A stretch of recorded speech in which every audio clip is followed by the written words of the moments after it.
Toute première fois, toute première fois, la toute première fois. Bon allez, j'arrête tout de suite. Salut tout le monde. Aujourd'hui, nous allons nous replonger dans le passé. Voyons voir si vous vous souvenez des toutes premières interviews des candidats avec moi. Pour nombre des candidats que l'on va retrouver ici, c'était la toute première interview de l'histoire de leur carrière dans la télé-réalité. Alors, qui sont les personnalités avec qui vous avez le plus accroché dès leurs premiers pas? De quoi Carla nous avait parlé après sa toute première saison des Marseillais qui vous avait tant intéressé?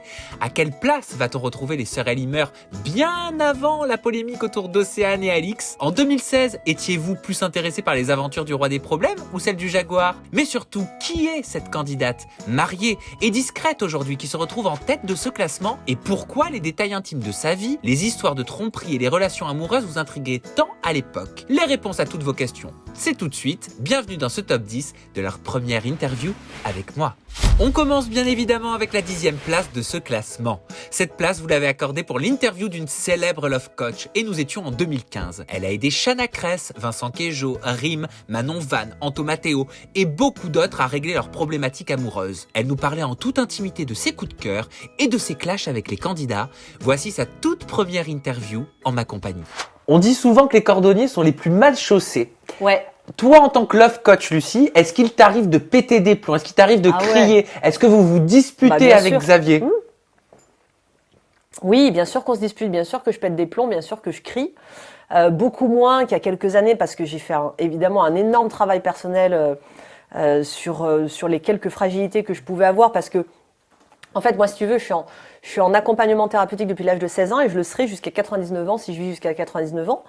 Parce que je pars de deux principes, c'est que on est élève toute sa vie, élève de la vie et élève de soi-même toute sa vie et que donc on est en apprentissage tout au long de son existence et que ce serait complètement hypocrite de ma part et incohérent de dire aux gens faites-vous accompagner parce qu'il y a toujours des zones d'amélioration et puis c'est une façon de vous rencontrer et de ne pas le faire moi-même. Donc moi j'ai non seulement des contrôleurs ou superviseurs qui vérifient que je fais correctement mon travail, mais également des thérapeutes qui m'accompagnent. Et j'ai testé énormément de thérapies, de l'hypnose à l'acupuncture, à l'accompagnompagnement énergétique, à la psychanalyse, etc. D'ailleurs, tu es en train de te spécialiser sur l'accompagnement Je suis, énergétique.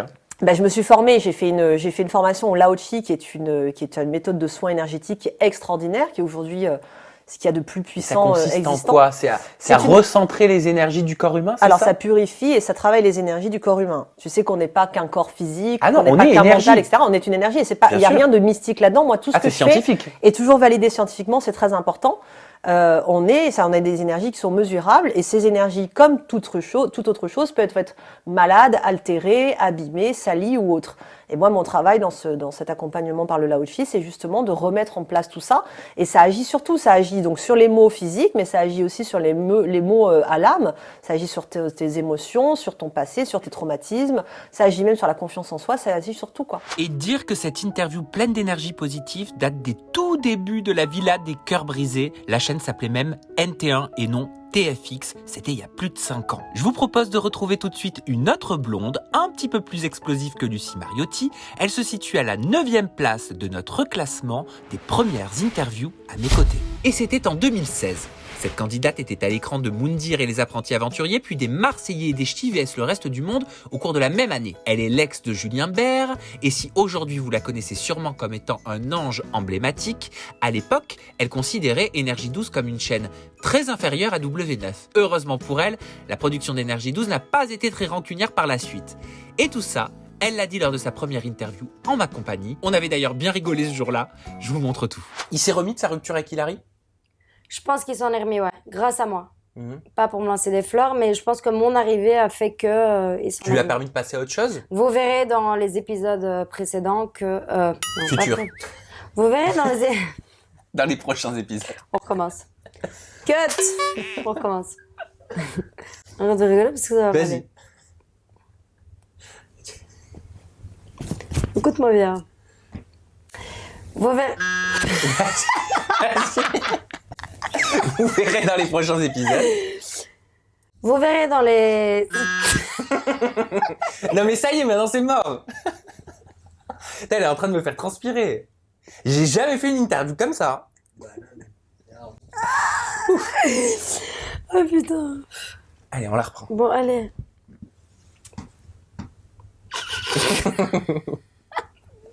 Allez, vous verrez dans les prochains épisodes Ah, saute-le. Mais non, il faut la transition. Vous verrez dans les épisodes futurs que... Dis-le moi, je finis la phrase pour toi. Qu'est-ce qu'on verra dans les prochains épisodes?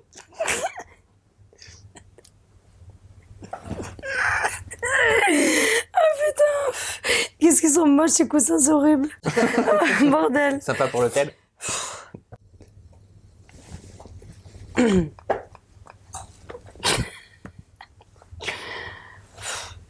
Vas-y.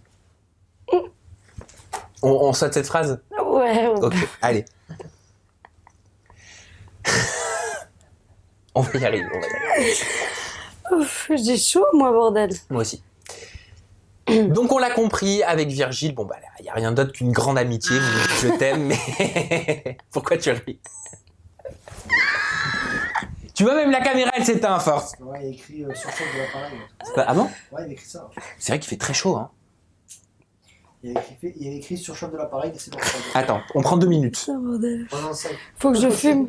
Attends, non, alors on finit l'ITV, Heureusement qu'on a réussi à finir cette interview parce qu'elle en avait balancé des choses intéressantes. Hein. Pour tous les curieux, le lien vers la vidéo intégrale est dans la description, là, juste en bas. Allez, on continue avec la place suivante qui est occupée par une interview très spéciale. Alors non seulement il s'agissait de notre première interview ensemble, mais le contexte était également très particulier. Je vous restitue. C'était en novembre 2015, juste après les attentats du 13 novembre à Paris. Et comme certains d'entre vous le savent, c'est la date à laquelle devait avoir lieu la finale de Secret Story saison 9 qui avait été évidemment annulée par le groupe TF1. C'est donc à la 8e place qu'on retrouve la candidate qui nous racontait comment tout s'était passé pour eux ce soir-là et pourquoi ils avaient été injustement critiqués.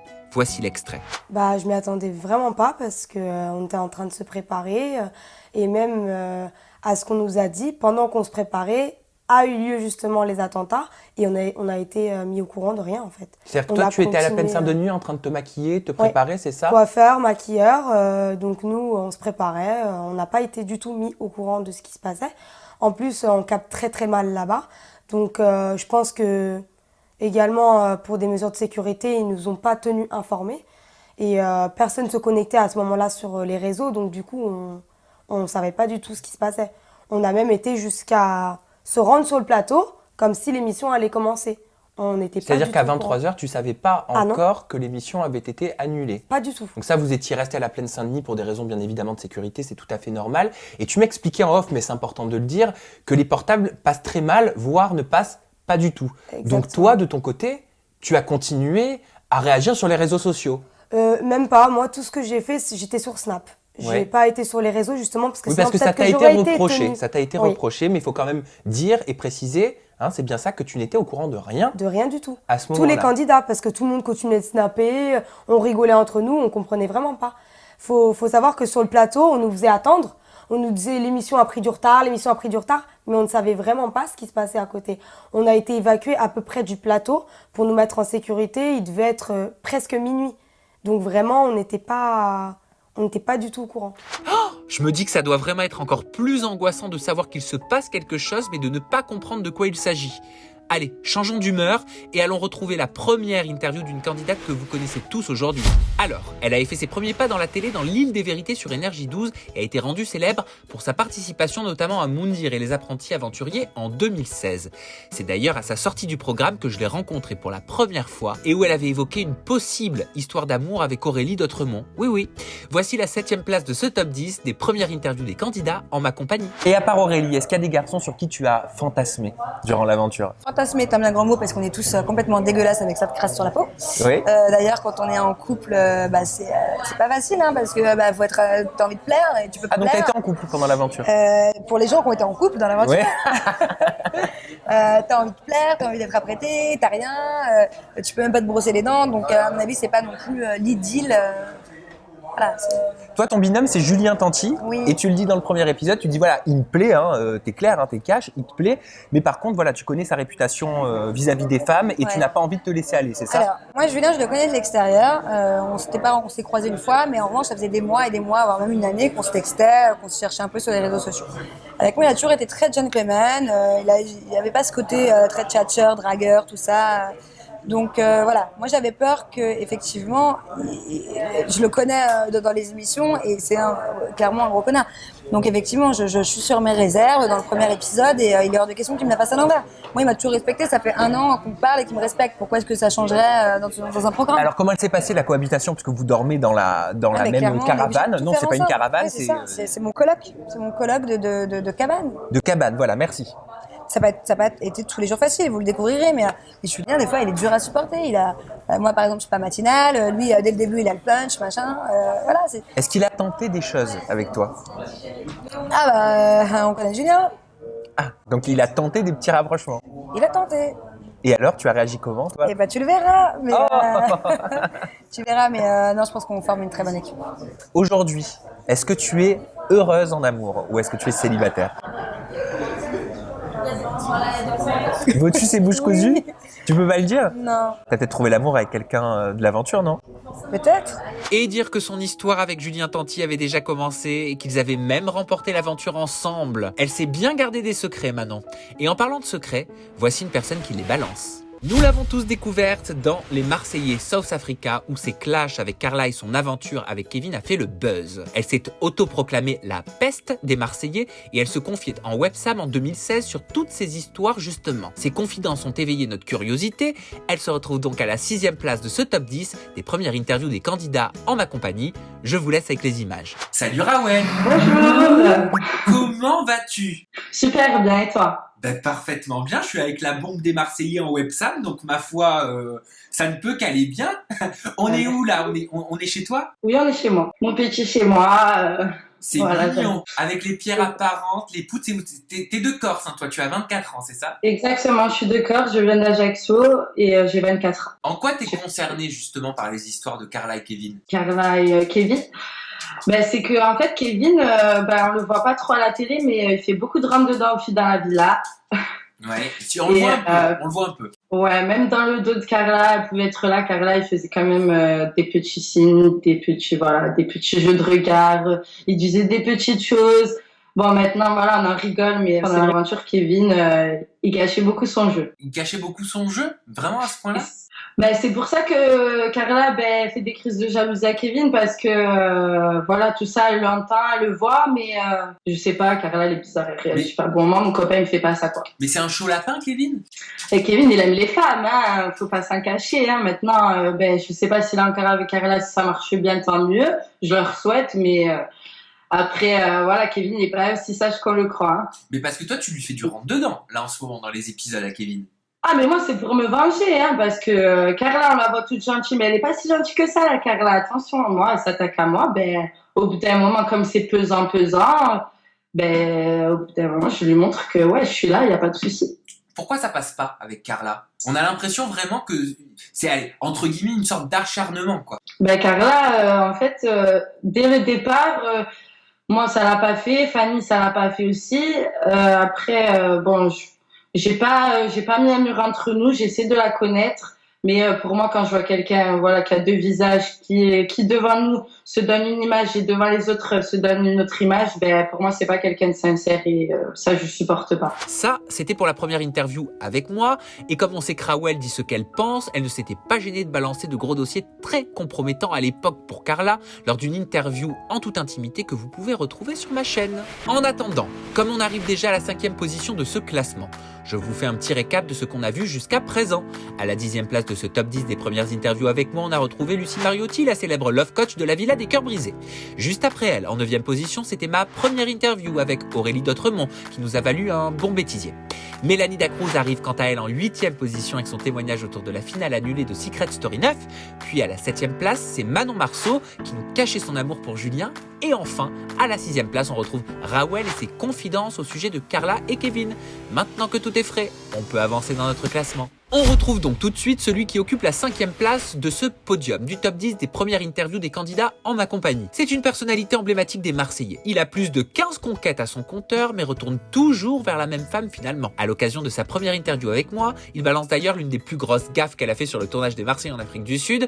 Voyons voir si vous vous en rappelez. Et moi j'ai l'impression d'être Père Fouras. Salut Kevin. Bonjour. Oh là là, bah dis donc c'est formel, hein.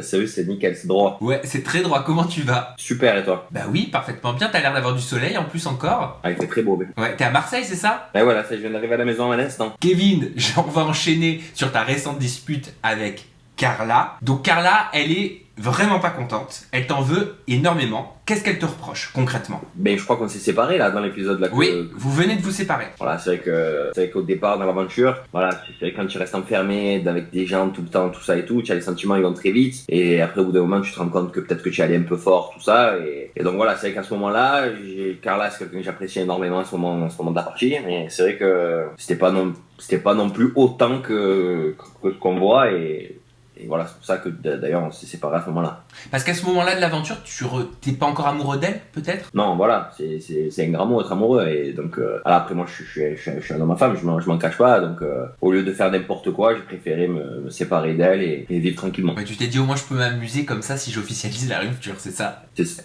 ça. Clairement, voilà, on va pas se voiler la face. Mais pourtant c'est Carla qui t'a quitté parce que toi tu l'as pas quitté tout de suite, tu lui as proposé une pause. Ce qu'on appelle communément un break. Voilà, alors le break c'est le truc qui sert à rien, tu sais. Ça s'appelle un garçon qui a pas de couilles, si tu veux. Et donc quand tu sais pas comment le dire, tu tournes autour du pot et voilà, c'est vrai que c'est toujours difficile de quitter une femme donc... Donc toi voilà, tu voulais la quitter mais tu savais pas comment lui dire donc tu lui as proposé un break. À ce moment-là voilà, je pense qu'une femme qui se respecte n'acceptera jamais un break à qui que ce soit donc et Carla c'est une fille respectable du coup. Voilà, donc comme Carla se respecte, elle a refusé le break et elle t'a quitté tout de suite. Elle rentre à la villa, ultra énervée, elle prend tes affaires, elle les jette de partout. Comment tu l'as pris? Tu veux rire? En fait, elle se trompe parce qu'elle jette toutes tes affaires en tournée. Oh c'est pas vrai. Oh la blonde, excuse-moi Carla. Elle a tout jeté, elle a jeté la plupart, c'était les affaires en tournée. Vous avez entendu Kevin? Quand un garçon fait une pause, c'est qu'il n'a pas le courage de vous larguer. Maintenant que vous avez un avis d'expert, vous ne pourrez plus dire qu'on ne vous avait pas prévenu. Et puisqu'on parlait de Kevin, il est impossible de ne pas parler de la candidate suivante. Elle occupe la 4e place de ce top 10 des premières interviews des candidats en ma compagnie dans une websam qui date de 2016. Elle a fait sa première apparition à l'âge de 19 ans dans les Marseillais South Africa et a directement tapé dans l'œil du jaguar. Elle nous parlait justement de lui dans cette première interview et répondait aux premières polémiques de sa carrière dans la télé-réalité. Je sais que vous avez deviné. Alors la voici. Salut Carla. Coucou. Comment vas-tu? Très bien et toi? Parfaitement bien et je crois même que c'est la première fois que je fais une websam dans une voiture, tiens. Eh ben voilà, faut toujours une première fois, c'est l'impro, comme à la maison, hein, c'est pareil. C'est ça. Donc Carla, toi tu es, je crois, la plus jeune du groupe, hein, parce que tu as 19 ans, tu es la nouvelle des Marseillais, tu fais partie des 5 nouveaux, tu as plein de choses à dire, je me trompe pas? Oui.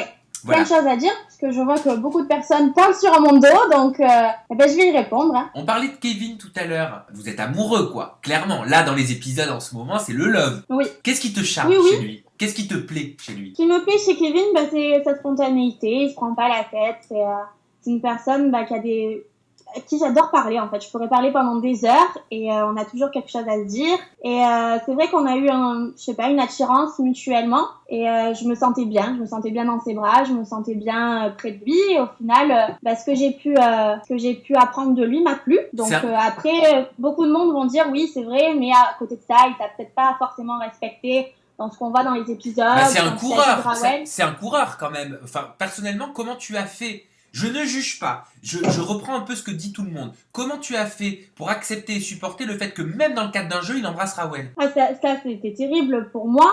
Encore plus terrible le fait de le voir à la télé, parce qu'au final, je le voyais pas d'aussi bien sur mon canapé. Ouais. Mais oui, ça a été difficile parce que moi, je pense avoir été droite envers lui. Je me suis dit à ce moment-là, j'ai quand même quitté Pascal d'une certaine façon. J'ai quand même tiré un trait sur lui en me mettant avec Kevin. J'ai quand même tout dévoilé au niveau de tout ce qu'il avait fait Antonin vis-à-vis de lui, pareil. Et je me suis dit, oui, forcément, c'est un jeu, mais je pense que le jeu a peut-être dépassé la réalité et ça m'a blessée, oui. Est-ce que c'est quelqu'un de sérieux, Kevin? Est-ce qu'aujourd'hui, tu as la conviction que Kevin est quelqu'un de posé et qui peut être en relation sérieuse? Kevin, je pense que quand il est amoureux, il peut être très sérieux et très droit. Mais tu n'as pas peur? Tu n'auras pas continuellement cette peur, je vais être honnête, d'être trompé? Après, je pense dans l'aventure en soi, oui, je pense que c'est possible qu'il puisse me tromper, qu'il ait pu me tromper.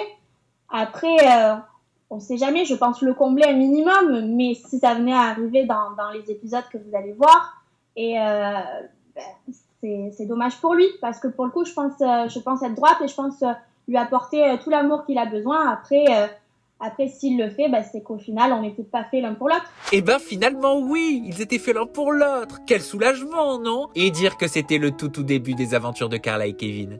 C'est fou que le temps passe vite. Et ce classement aussi d'ailleurs. Bah oui, on est déjà arrivé au fameux top 3. C'est déjà le moment de vous dévoiler quelles sont les 3 premières interviews des candidats que vous avez le plus regardés. Qui sont ces candidats qui étaient déjà populaires à l'époque et est-ce qu'ils le sont encore aujourd'hui? Eh bien pour le découvrir, on commence avec le 3e finaliste de ce top 10 des premières interviews des candidats avec moi. Et voyons voir si vous devinez de qui il s'agit. J'en peux plus de dire cette phrase. Allez, c'est parti pour le mode Perfouras. Sa première interview avec moi a récolté plus de 650 000 vues. Il est l'un des pionniers des Marseillais sur W9.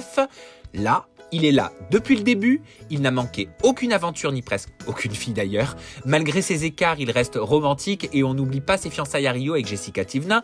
Je vous laisse également trouver qui sont les 3 filles dans ce top 10 qui ont une histoire avec lui et me le dire en commentaire. Et en attendant, pour ceux qui ne l'ont pas deviné, voici son identité. Compliqué entre nous, on a une amitié très fusionnelle. Après, est-ce qu'on passe le cap ou pas, on ne sait pas. Est-ce qu'elle pourrait être plus qu'une amie au final? Parce qu'on dit que souvent des couples commencent par être amis. Et puis mais non, parce qu'on a commencé par être ensemble, hein. On est resté un an ensemble. Après, maintenant, on est amis. Est-ce qu'on essaye de perdre cette amitié qu'on a entre nous pour au final juste se faire des bisous? Ça te fait peur ça? Ouais, parce qu'on s'entend super bien ensemble, tu vois. Donc il suffit qu'on essaie de se remettre ensemble et qu'après, tout ça pourquoi? Pour que ça marche pas et quand. Ouais, mais au final, est-ce qu'il y a des véritables sentiments? Quand on se pose autant de questions, est-ce que tu penses qu'il y a des véritables sentiments pour une personne? Enfin, tu sais, j'aime toutes les femmes, moi, donc c'est compliqué. Ah oui, non, mais ça, voilà, non, mais il y a aimer toutes les femmes et aimer, aimer véritablement en profondeur. Quand est-ce que tu vas te caser? Ah yo, je sais pas, arrêtez, je veux toutes les baiser. Oh non. Non mais est-ce que non mais je veux dire, t'as pas envie de te caser avec une en particulier? Je rigole. T'as quel âge aujourd'hui? Tu sais, en fait, moi je me prends pas la tête. Si ça m'arrive en fait, tu vois. Je suis pas là à me dire toute la journée, putain, il faut que je me trouve une femme, il faut que je me mette avec elle. Tu es en binôme avec, donc pour les 20 jours d'aventure, avec Manon Marceau. Ouais. De prime abord, quand tu l'as vu arriver sur la plage avec son sac à main très apprêté, voilà. Très tchatcheuse. Qu'est-ce que tu t'es dit? Qu'est-ce que t'en as pensé? Avec Manon, nous on se parlait un petit peu donc, avant de faire cette émission, donc je savais pas qu'elle allait se retrouver là-bas, elle non plus. Donc nous on se parlait un petit peu comme ça, tu vois, par SMS, tout ça. Quand je l'ai vue sur la plage, j'ai dit c'est une belle fille, tu vois, qui me plaît énormément. Donc je dis pourquoi pas essayer de faire quelque chose avec elle. Après, elle me choisit dans son équipe, c'est encore mieux. Ouais, c'est flatteur aussi. Exactement. Donc du coup, après voilà, j'ai essayé un petit peu de la voir et ça a été dur parce qu'elle savait que je suis pas un mec très très fiable, très très fidèle. Ah, je l'ai mal vécu, moi je suis arrivé, j'étais plein de libido là. Bah oui, non mais attends parce qu'on dit que dans une émission de survie, la libido elle part. Hein. Ah bah ouais, mais au début on est plein de libido, on arrive, tu vois, on est très très très en forme, elle est là, elle me repousse. Elle est goée en plus, hein. Ah oui, elle me repousse et tout, elle veut pas, et ci et ça, ouais, c'est la merde au début, là, c'était la crise pour moi. Pourquoi t'aurais bien aimé concrétiser quelque chose avec elle dans cette fameuse cabane? J'arrive comme ça, premier jour très en forme et tout, avec Manon à côté, très belle fille, donc je me dis, ça serait bien d'essayer, tu vois, mais elle voulait pas, elle m'a repoussé là. Ah bah oui, hein. On fait quoi dans ces cas-là? On attend, on subit. Hein. Il a bien travaillé, Julien. Et même si depuis Moundir, son couple avec Manon a connu quelques difficultés, on peut dire aujourd'hui que le pire est enfin derrière eux. C'est une belle évolution quand même. Et puisqu'on parle d'évolution, voici encore 2 personnalités qui ont beaucoup évolué depuis leur première interview en ma compagnie. C'est une interview qui a d'ailleurs réuni plus de 700 000 vues à l'époque, et qui parlait de Benjamin Samat. Et oui, nous étions en 2018, et ce n'est pas une seule personne que l'on va retrouver dans cet extrait, mais 2, comme vous l'avez compris. Elles sont inséparables depuis leur naissance. Elles ont les mêmes goûts masculins et elles ont participé au Prince de l'amour 5 pour conquérir, attention, le même prince. Et comme une image vaut 1000 mots, je me tais et je vous montre. Qui est Océane? Qui est Marine? Moi j'ai les oreilles comme ça depuis tout à l'heure parce qu'elles font que tapiailler. Moi j'ai passé ça, moi j'ai appris ça, moi j'ai appris. Bonjour les jumelles. Bonjour. Salut. Mais il y a eu de la concurrence, il y a eu des clashs entre vous. Concurrence. Comment ça s'est passé? Entre sœurs, c'est délicat quand même. Ça l'était. Ouais. C'est vrai qu'au début, c'était plutôt amical, on rigolait à 3 avec Benji, c'était vraiment cool. Jusqu'au jour où ma il y en a sœur toujours et une Benji qui veut ont créé prendre des l'avant. liens. Et donc comme ils créaient des liens, c'est vrai que des fois, elle prenait mal le fait que je discutais avec Benji. Du coup, on était 3, ça nous prend. Et je peux parler? Non, elle voulait tout savoir. On était 3, donc du coup, c'est un nombre impair, donc il y en avait toujours une qui était toute seule. Donc c'était compliqué à gérer. Parfois, j'avais un peu de peine pour ma sœur qui était, je voyais dans son coin. Inversement pour toi, je pense. En fait, elle culpabilisait le fait que le fait de parler avec Benji et vice versa. Dès que je parlais avec lui, j'étais mal pour ma sœur et c'était très bizarre. Alors, attendez. Question. Est-ce que Benjamin, c'est votre style de mec, déjà? Oui. Moi, 100%. Moi, c'est Moi, oui, à part sa taille qui me dérangeait. Laquelle taille? Il est trop... la taille. Hop. Excuse-moi de la ramène pas trop, parce que ça, c'est d'une information que tu dois avoir, toi. On en parle juste après. C'est réservé. C'est là de vous regarde pas. Non, tu veux dire qu'il est un peu petit. C'est vrai que vous... Non, mais vous êtes grande, vous faites 1m75, alors avec les talons, ça fait 1m85. Et oui, et lui, à part les talonnettes... Je savais pas qu'il était aussi petit, mais moi, ça m'a tout de suite ralenti, ça m'a gênée. Moi, ça me dérange pas la taille en soi. Hein. Moi, ça me dérange, voilà. Et donc, vous saviez que vous veniez pour lui, c'était votre premier choix, à toutes les deux? Oui, tout à fait. Alors après, j'avais quand même... Steven me plaisait énormément physiquement. Moi, pas du tout. Hein. Je ne regardais pas du tout la télé-réalité, donc je ne connais pas du tout ce personnage. Mais physiquement, c'est vrai que c'est quelqu'un qui me plaisait, Steven également. Mais Benji me plaisait aussi physiquement. Enfin, les deux me plaisaient physiquement, en fait. Eh ben, il aura fallu attendre les Marseillais aux Caraïbes pour qu'Océane comprenne que finalement, la taille, c'est pas ce qui compte. Allez, trêve de plaisanterie, pour ceux qui l'ont compris bien sûr, il est temps pour vous de découvrir quelle première interview de candidat se retrouve en tête de ce classement. Alors, c'était en 2016, à l'occasion de la diffusion de la 4e saison des Princes de l'amour. Elle était la prétendante de celui qui fait twerker les femmes sur les réseaux sociaux. À l'époque, vous avez été nombreux à dire que c'était une plante verte. Pourtant, elle a quand même réussi à repartir avec son prince, la plante verte. Et en plus, à se retrouver à la tête de ce classement avec plus de 800 000 vues pour l'époque. Comme quoi, il ne faut pas juger trop vite. Voici la première interview de notre grande gagnante. Bonjour Elsa. Salut. Tu vas bien? Très bien, et toi? Oui, ça va parfaitement bien, mais t'es tout en beauté. Tu vas où? Tu vas à un mariage? Non, je vais pas à un mariage. C'est juste que c'est mon premier interview, du coup j'avais envie de m'apprêter. Oh, c'est trop mignon. Je suis content d'être ta première interview vidéo. Donc pour ceux à la maison qui t'ont pas encore reconnu, Elsa, tu es la prétendante du beau gosse, vous savez, tout en muscles, Adrien. Ça se passe ça sur W9, dans Les Princes de l'amour saison 4. Forcément. Elsa, j'ai plein de questions à te poser. D'accord. Tu stresses pas trop? Si, un peu quand même. Donc toi, ça veut dire que pendant tout le tournage, il s'est rien passé avec Adrien? Non, il s'est rien passé. On n'a même pas dormi ensemble, rien. Bon, il y a eu des bisous quand même. Oui, il y a eu des bisous, ça je le cache pas. Bon, est-ce qu'il embrasse bien? Est-ce que ces bisous sont aussi agréables que sa plastique à regarder? Franchement, oui. C'est vrai? Oui. Si tu devais lui mettre une petite note, entre 0 et 10, tu lui mettrais quoi? Je lui mettrais 10. 10 sur 10? Ouais, oui. Ah, donc ça veut dire qu'il y a rien il y a tout qui t'a plu, quoi. Ouais, ça a été un peu comme un petit coup de foudre, Adrien. Je vais pas me le cacher. Ouais, t'as même dit que tu ne savais pas qu'en entrant sur ce tournage, tu allais pouvoir éprouver des sentiments pour un garçon. Bah ouais, parce que, je me souviens l'année dernière, quand je regardais la télé, je me disais, mais comment elle fait cette fille-là à pleurer au bout de 3 jours pour un garçon, nanana. Et en fait, en le vivant toi-même, tu te rends compte que si le feeling il est là, l'alchimie elle est là, en fait, tu peux pas le nier, c'est que t'as eu un coup de cœur. Et ça m'est tombé dessus et je m'y attendais vraiment pas. Mais t'es tombée amoureuse d'Adrien? Bah, j'ai eu un coup de foudre, voilà. C'est après, amoureuse, je vais pas le dire au bout de 3 jours, mais c'est comme si c'était les mêmes feelings, les mêmes émotions, les mêmes sensations. Pourquoi amoureuse, c'est un petit peu trop fort pour toi? Le mot, oui. Après, au final, les sensations sont les mêmes. Donc, j'ai eu un coup de foudre, en fait. J'aime pas dire le mot amoureuse. Ouais, je sais. Mais quand on pleure pour un garçon, est-ce que c'est pas parce qu'on ressent véritablement des sentiments? Oui, mais je l'ai dit, ça, j'ai ressenti beaucoup de choses en voyant pour la première fois Adrien. Et vraiment, je m'y attendais pas. Qu'est-ce qui fait que t'as ressenti tout ça? Qu'est-ce qui te plaît chez lui, moralement? Parlons du moral, parce que le physique, on le voit. Alors, Adrien, sa première qualité, c'est, on rigole trop avec lui. Vraiment, il a un humour de folie. Il est toujours là à faire des blagues et ça, franchement, pour moi, c'est important. Quelqu'un qui me fait rire. Et physiquement, la question est peut-être un peu bête. Oui, il a un très beau corps, mais après, moi, à la base, les mecs fans de muscu, c'est pas du tout mon style. Justement, au contraire, normalement, ça me répugne un peu. Ah bon? Mais au final, c'est quand même très agréable à regarder. Ah, tu vois. Et du coup, j'étais contente de venir pour lui. Vous avez vu comme on remarque tout de suite que c'était sa première interview, elle était toute gênée. En tout cas, depuis toutes ces histoires, pour ceux qui ne le savaient pas, Elsa est heureuse en mariage avec son chéri Arthur. Et si ça peut vous rassurer, il a un très beau corps et il doit être aussi très agréable à regarder. Du coup, j'espère que ce top 10 des premières interviews des candidats en ma compagnie a également été agréable à regarder pour vous parce que c'est déjà la fin. Vous savez que vous pouvez retrouver tous les liens vers les vidéos intégrales dans la description juste en bas et que toutes vos nouvelles idées de top seront les bienvenues. En attendant de lire vos commentaires constructifs, je vous fais de gros bisous et je vous dis à très bientôt pour de nouvelles aventures. Ah oui, et surtout n'oubliez pas, on n'oublie pas, restons au top.